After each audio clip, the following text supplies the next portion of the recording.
Javën që vjen, Drejtoria e Zhvillimit Ekonomik në Ferizaj do t'i shkëput kontratat me 2 afaristë të këtushëm që nënshkruan marrëveshje për shfrytëzimin e pronës komunale.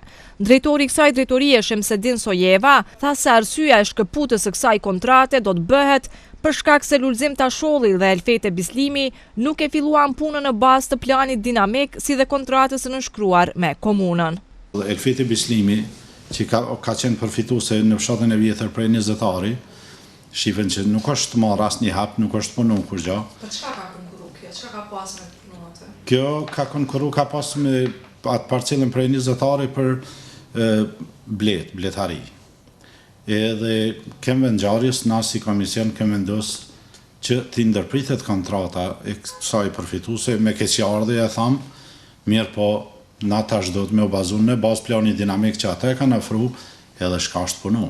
Na kemë bë vlerësim, edhe ke marrë vendim që kjo kontratë ndërpritet apo të shkurtohet. Për Lulzim Tashollin, përfituesi parcelës nr. 49 në fshatin Sazli, jem kanë teren edhe aty kem dëshmi, kem bë fotografit e këto, edhe ne si komision kem marrë përfundim me janë shkput, me janë ndërprej kontratën, me keqardhje, prapë e thëmë edhe për këto se nuk shifen punime.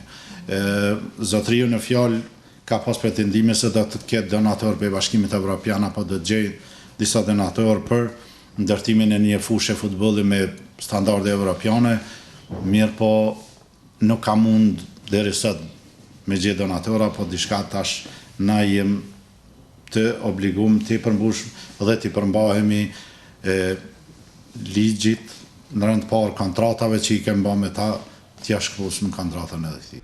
Sojeva tregoi se këta afarist kontratat i kanë nënshkruar në janar të këtij viti dhe në bazë të saj është dashur që deri në prill të fillojnë zbatimin e projekteve, mirë po sipas tij, ata as që kanë filluar t'i pastrojnë parcelat që i kanë marrë falas nga komuna. Ne veç vendimin e kemë marrë javën e kalume, që do të thotë thuja se 4 muaj janë bë. Është fakt që në janar janë nënshkruar, ata në afat prej 3 muaj kanë pas mi përmbush zotimet që i kanë bërë në bazë plani dinamik që i kanë ofruar. Ju si drejtori i Zhvillimit Ekonomik mendoni se ky afat është i shkurt për mundësinë që i keni dhënë për bizneset? Po t'jem të bëmi realist, tash nëse ose ju personalisht aplikoni për një vend dhe keni planin dinamik, atëherë nëse e ofron planin dinamik, ju do të jetë një gatshëm. Atëherë nëse keni bë kërkesë dhe keni ofruar planin dinamik, anën financiare ti do shme di që je gati. Nuk do në të tash mirë të aplikojnë për një parcelë komunale edhe të pres për donatorëve tjerë.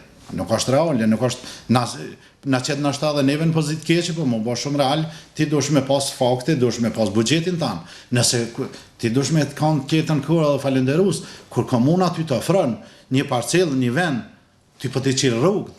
Dhe me thonë ty venin për të asiguron. Ndryshe, si do të veprot më tutje për to 2 parcelat të dhëna me qira, do të konkurojnë të tjerët e kanë mundësi? Nuk mujt me thonë paraprakisht tash se shka do të bëhet, mirë po do të konsultohemi me kryetarin edhe të shohemi tash për bizneset tjera të interesume, mase ato veç janë të destinume për zhvillim ekonomik. Me vendimin e fundit që kuvendi komunal i Ferizajt ka marrë në shtator të vitit që lan pas, pronë komunale për ta shfrytzuar 50 vjet kanë përfituar edhe 4 afaristë të tjerë të kësaj komune. Por në bazë të vlerësimit që ka bërë Drejtoria e Zhvillimit Ekonomik në terren, del se këta afaristë kanë filluar ta zbatojnë planin e tyre dinamik.